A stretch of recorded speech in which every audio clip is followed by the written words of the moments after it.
자, 오늘은 본문을 통해서 승자 없는 전투 이 가운데서 몇 가지 기도 제목을 얻고 우리가 함께 기도하기를 원합니다. 먼저 첫 번째, 동족 간에는 거룩한 전쟁이 없다고 말씀합니다. 사울이 죽자 그의 군대 장관인 이 아브넬이 실권을 잡았습니다. 수년이 흐른 뒤에 이제 어쩔 수 없이 사울의 아들 이스보셋을 왕으로 옹립을 했죠.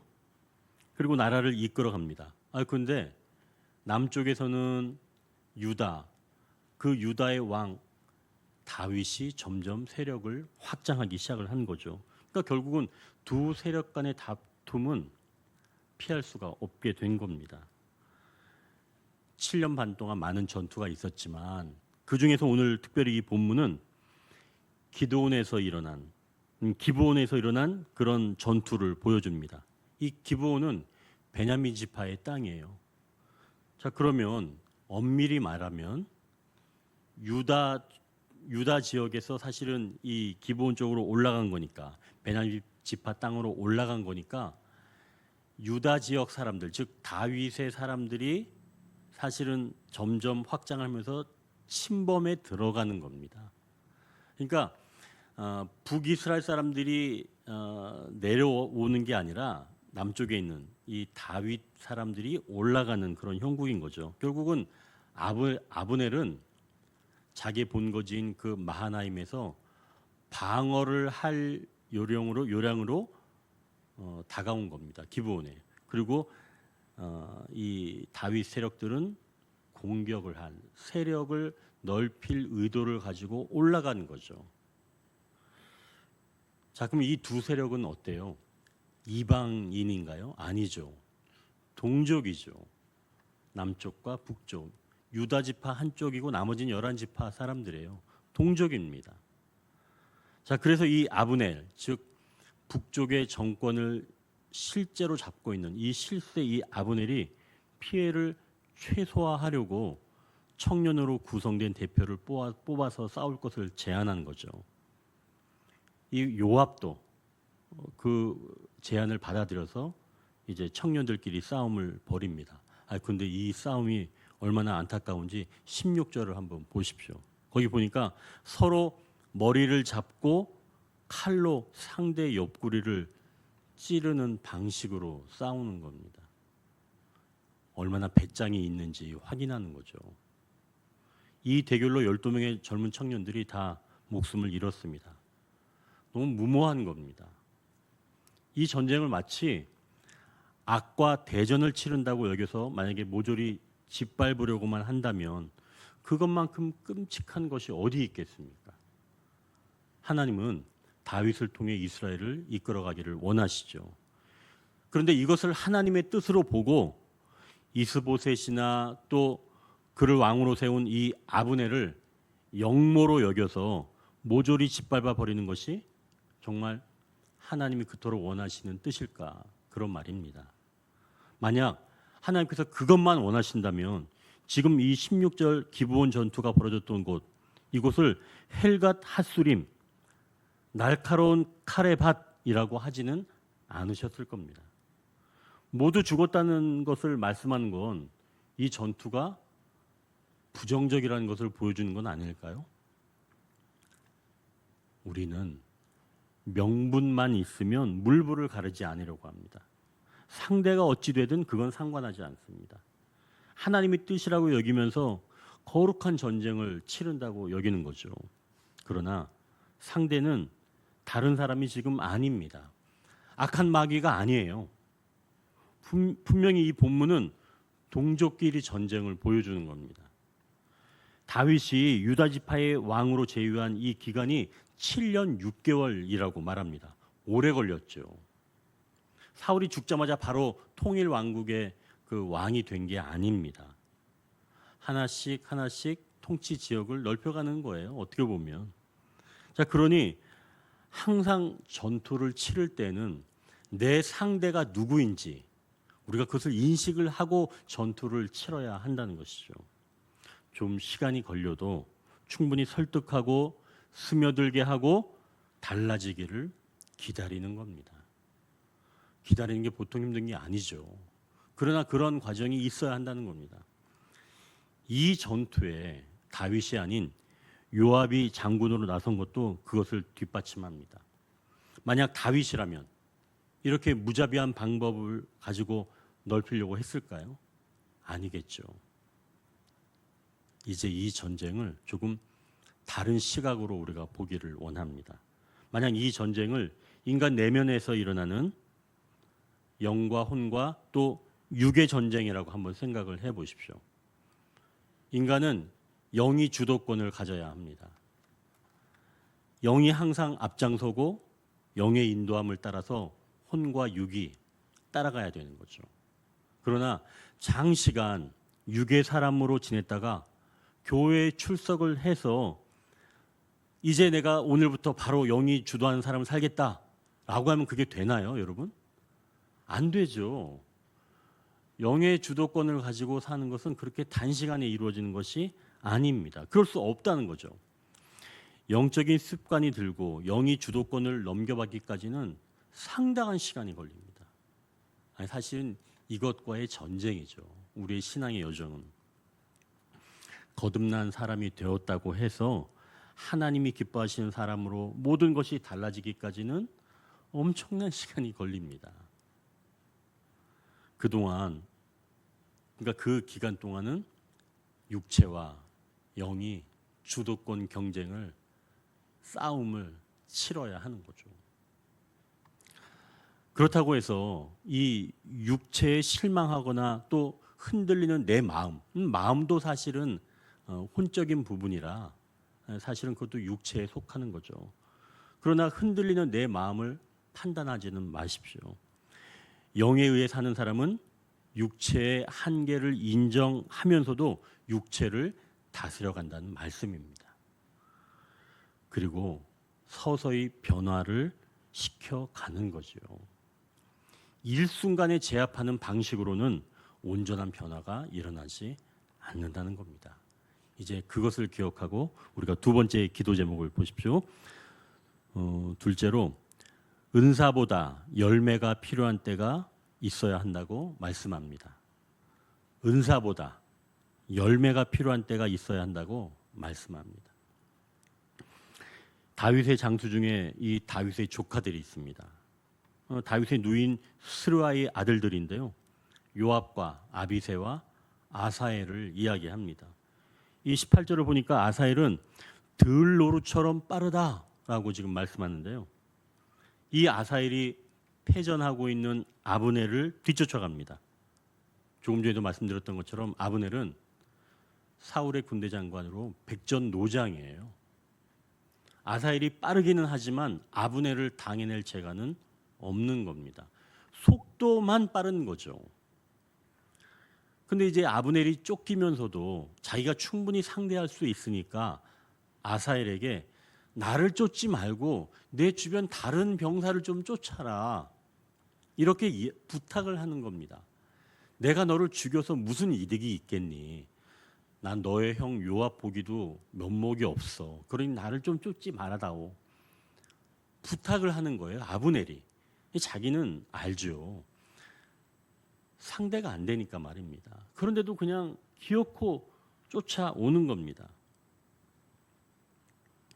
23절을 한번 보십시오. 아브넬이 한 수 없이 아사엘에게 겁을 줄 생각으로 한 건데요. 23절 이렇게 말씀합니다. 그가 물러가기를 거절하매 아브넬이 창 뒤 끝으로 그의 배를 찌르니 창이 그의 등을 꿰뚫고 나간지라. 곧 그곳에 엎드러져 죽음에 아사엘이 엎드러져 죽은 곳에 이르는 자마다 머물러 섰더라. 지금 아브넬은 아사엘을 죽일 생각이 있었나요? 없었어요. 그 형 요압 볼 면목이 없었으니까요. 그리고 자기는 형제라고 표현을 했습니다. 물론 간사한 사람이라고 볼 수 있어요. 아브넬도. 그러나 분명히 의식은 있었죠. 우리가 동족이다 하고 하는. 그래서 창으로 찌른 게 아니죠. 창 뒤끝으로 찌른 겁니다. 창 뒤끝도 이제 그 세워놓을 때는 이렇게 쿡 찔러서 세워놓기 때문에 뒤끝도 좀 뾰족하기는 하죠. 그러나 사람을 찌를 용도는 아닙니다. 창 뒤끝은. 근데 아사엘 속도가 워낙 빠르니까 창 뒤끝이 등까지 뚫고 나갔다는 거죠. 그거는 속도 때문에 그 문제예요. 날카로움의 문제가 아니라. 결국 아사엘이 죽고 그가 죽은 곳에 이르는 자마다 머물러 섰다고 말씀하는 겁니다. 자, 이제 생각해 보십시오. 아사엘이 빠르게 달릴 수 있는 것, 이것은 타고난 은사일 수 있습니다. 타고난 거예요. 이것은 하나님께서 그 생명이 잉태될 때 부여해 주신 그 빠름이겠죠. 이거는 은사입니다. 이 은사는 아마 아사엘의 이 은사는 다른 전투에서는 아마 아름답게 활용되었을 수 있겠죠. 스피드는 엄청난 장점이니까요. 사실 우리도 그렇지 않나요? 엄청 빠른 거 원하지 않나요? 뭐 배달해도 다른 데 들려서 오는 데 말고 그냥 바로 오는 거 시키잖아요. 돈을 좀 더 주더라도 무조건 빨리 오는 거. 자, 이 은사도 전투에 상당히 유리합니다. 자, 그럼 전투가 이러한 은사만 가지고 치러야 할까요? 아닙니다. 전투는 은사와 함께 열매로 치르는 겁니다. 성령님은 우리에게 은사를 부어주십니다. 아사엘처럼 조금 전에 얘기했던 것처럼 태어날 때부터 주신 은사가 있겠죠. 여러분, 그러면 이제 좀 잘 생각해 보십시오. 태어날 때 은사로 부어주신 것은 어디에다 부어주셨을까요? 영에 부어주셨을까요? 육체에 부어주셨을까요? 육체예요. 은사는 육체에 부어지는 겁니다. 사람들은 영에 부어진다고 생각하는데 그건 착각이에요. 은사는 육체에 부어지는 겁니다. 그래서 얼마든지 은사를 통해서 교만해질 수 있는 거죠. 자, 고린도전서 12장에서도 9가지 그 성령의 은사를 얘기하시죠. 이것은 성령님이 나중에 부어 주시는 거죠. 그런데 이런 은사는 말씀, 그러니까 지혜의 말씀, 지식의 말씀, 믿음, 병고침, 능력 행하, 뭐 예언, 뭐 영분별도 있고 방언도 있고 통역도 있죠. 9가지 은사가 있죠. 이것은 성령님께서 나의 신앙 생활과 공동체를 위해서 부어 주시는 겁니다. 때로는 끝나면 그건 걷어가시기도 하는 거죠. 자, 그럼 조금 전에 얘기했던 것처럼 태어날 때 이미 주신 것들도 있죠. 이런 모든 것들은 분명히 개인을 위해서 또 공동체를 위해서 부어주신 겁니다. 자, 그럼 아사엘은 이 은사를 활용해서 아브넬을 쫓아갔는데 왜 죽었어요? 은사를 가지고 쫓아갔는데 왜 죽었냔 말이에요. 자기 은사대로 살면 자신과 공동체에 유익이 있다고 하는데 왜 죽었는가 말입니다. 은사가 주어진 것이라면 그 주어진 은사를 신앙의 여정에서 성령님의 인도하심에 따라 열매를 맺어야 합니다. 그 과정이 필요한 거예요. 은사도 중요하지만 열매도 중요하다는 거예요. 그래서 우리는 성령의 열매를 사모해야 한다는 것이죠. 그래서 성령의 열매에서 이야기하는, 즉 갈라디아서 5장 22절 23절에 말씀하신 것처럼 오직 성령의 열매는 사랑과 희락과 화평과 오래 참음과 자비와 양성과 충성과 온유와 절제니 이 같은 것을 금지할 법이 없느니라. 그러니까 이게 뭐 사랑 있고 희락 있고 화평 있고 그게 아니라 사랑 위에 희락, 사랑 위에 화평, 사랑 위에 오래 참음, 이런 것들이에요. 그러니까 사랑이 베이스에 기본에 있는 거죠. 이러한 것들이 성령의 열매를 맺어가는 겁니다. 열매는 맺어져 가는 거예요. 그냥 얻는 게 아니라 자기의 인품 또 그 성장 과정을 통해서 은사를 열매 맺게 하는 거죠. 자, 이제 이 아사엘이 가지고 있는, 하나님께서 이미 자기가 태어날 때 부어주신 이 은사를 어떻게 하면 열매 맺게 할 수 있을까요? 빠르게 달리는 이 은사가 열매를 맺으려면 어떻게 해야 하는가 말입니다. 바로 멈춰야 하는 겁니다. 빠르게 달리는 은사가 열매를 맺기 위해선 멈출 줄도 알아야 되는 거예요. 그게 열매 맺는 길입니다. 신앙은 은사를 통해서 달릴 줄도 알아야 하지만 때로는 멈출 줄도 알아야 한다는 거예요. 물론 이제 이 본문을 가지고 여러 가지로 해석을 할 수 있지만 하나님이 주신 것으로 모든 것을 다 이룰 수는 없다는 것 말씀합니다. 그러니까 내가 가진 것만으로 다 이룰 수는 없다는 거예요. 때로는 그것을 통해서 멈춰서는 법, 열매를 맺어야만이 하나님의 뜻을 온전히 이룰 수가 있다는 겁니다. 그런 과정이 없으면 하나님의 뜻을 온전히 이루어드릴 수가 없어요. 상대방에서 제발 그만 좀 해달라고 하는데 그걸 끝까지 우기면서 내 은사를 가지고 뒤쫓아가서 어떻게 하려고요? 그건 아니죠. 그러니 꼭 내가 가진 것 이것만으로 성과를 이룬다고 생각하지는 마십시오. 아브넬의 마음은 이미 싸울 의향이 없는 겁니다. 시간이 좀 필요한 거예요. 그가 곧 모든 것들을 정리하고 다윗에게 올 때가 옵니다. 기다리면 돼요. 물론 기다림이 쉽지 않지만 말이죠. 그러니 그럴 때는 멈춰서는 자세가 필요하다는 거죠. 결국 은사도 좋지만 열매를 지향해야 한다는 겁니다. 그것이 나를 위해 또한 공동체를 위해 더 유익한 때가 많다는 거죠. 여러분 참 근데 감사한 게 뭐냐면 우리가 하나님의 뜻을 온전히 이루어드리지 못했지만 그리고 안타깝게 숨이 끊어졌지만 그 아사엘의 죽은 그 자리에 지나간 사람들이 어떻게 했다 그래요?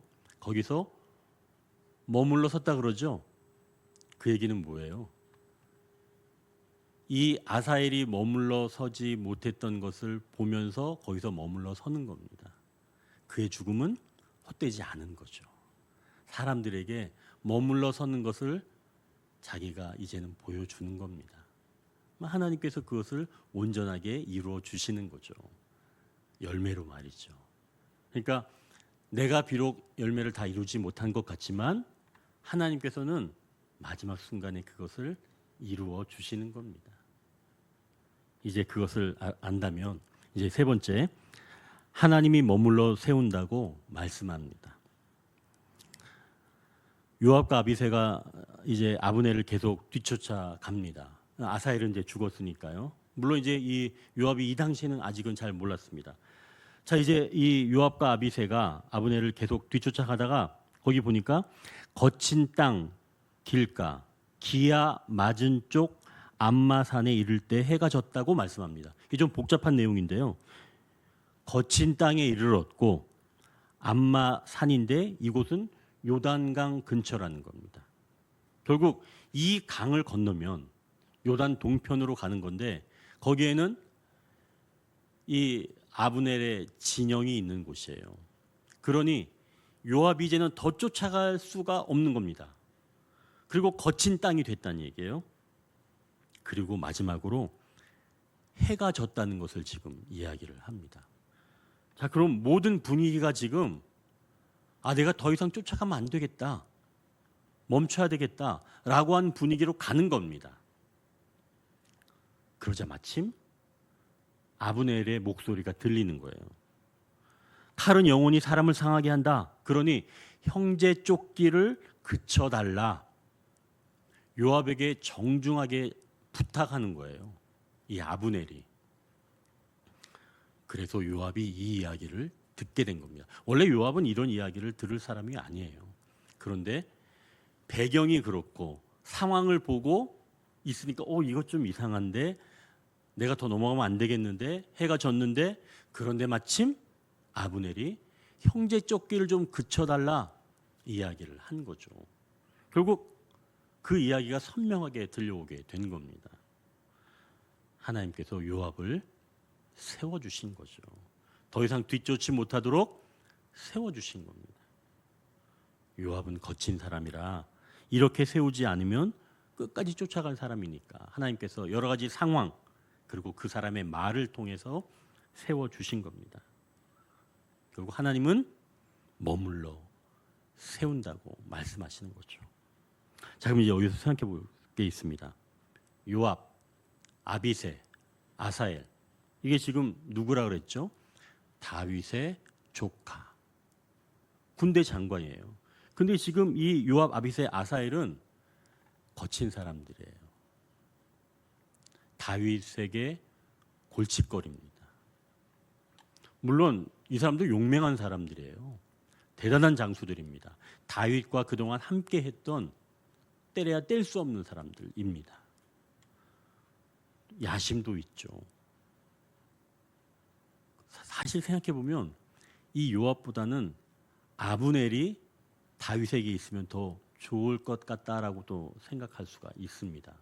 이 아브넬은 또 지략도 있으니까요. 그런데 왜 다윗 밑에 이 요압과 그 조카들이 있을까요? 좀 뭔가 좀 아브넬처럼 뭔가 좀 현실 파악도 잘 하고 좀 정의롭고 또 동족이라는 것을 알고 하는 그런 사람이면 좋은데 왜 요압과 같은 그런 사람들을 이 다윗의 장관으로 세우게 되었는가 말입니다. 그건 바로 하나님께서 이 요압을 통해서 다윗을 세우시기 위함입니다. 멈춰 서게 하시는 거죠. 요압은 바로 그러한 역할입니다. 다윗에게 골칫거리이기 때문에 이 요압을 보면 다윗은 기도하지 않으면 안 됩니다. 기도해야 되는 거예요. 저 골칫거리 때문에 기도할 수밖에 없는 겁니다. 멈춰 서는 거죠. 하나님 바라보지 않으면 안 되는 겁니다. 하나님은 그런 문제 하나쯤은 우리에게 허락을 하십니다. 물론 그렇다고 일부러 하나님께서 그런 사람 세우는 거 아니에요. 고약한 요압이 고약하게 그렇게 있기 때문에 그것을 그냥 허락하셔서 있게 만드신 거예요.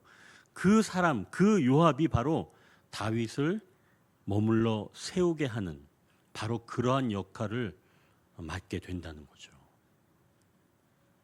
그러니 하나님은 우리를 사랑하셔서 내가 생각하기에 어떤 완벽한 상태를 만들어 주시지는 않습니다. 뭔가 조금 아쉽고 뭔가 좀 부족한 것 같고 그런 것들이 어쩔 수 없이 세워지는 겁니다. 왜요? 나를 머물러 세우게 하시고자. 내가 잘하는 것만 막 해서 앞으로 달려가는 게 아니라 나를 멈춰 세우게 하시고자 그런 거 하나쯤은 허락을 해 두신다는 거죠. 마치 바울도 그랬잖아요. 바울도 자기의 그 아픔을 위해서 3번이나 기도했지만 하나님께서 네 은혜가 촉하다라고 이야기를 하셨던 것처럼 하나님은 그런 거는 하나쯤은 내버려 두시는 겁니다. 그래야 그것이 머물러 서게 하는 역할을 할 수 있다는 것이죠. 결국 하나님은 우리를 그렇게 때로는 달려가게도 하시지만 머물러 서게 하면서 하나님의 뜻을 온전히 이루어가도록 만들어 주신다는 말씀입니다. 이제 오늘 이것을 기억하시고 우리가 오늘 함께 기도하기를 원합니다.